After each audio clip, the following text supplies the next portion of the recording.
अस्सलामुअलैकुम नाजरीन, आप देख रहे हैं फ्लाई न्यूज़। हुकूमत पंजाब की जानिब से गंदम जखीरा करने वालों के खिलाफ कार्रवाइयां तेज कर दी गईं। इस सिलसिले में डिप्टी कमिश्नर मोहम्मद नौमान सिद्दीक की हिदायत पर assistant commissioner Shujabad doctor Sanaram Chand ने पैराफोर्स के हमरा गंदम की जखीरा अंदोजी के खिलाफ कार्रवाइयां करते हुए चा मांगने वाला के मकाम पर छापा मारा।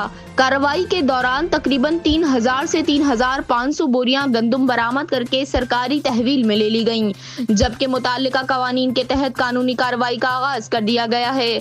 Assistant commissioner doctor Sanaram Chand ने कहा कि जखीरा अंदोजी गंदम की मसनूई किल्लत पैदा करने और नाजायज मुनाफाखोरी किसी सूरत बर्दाश्त नहीं की जाएगी।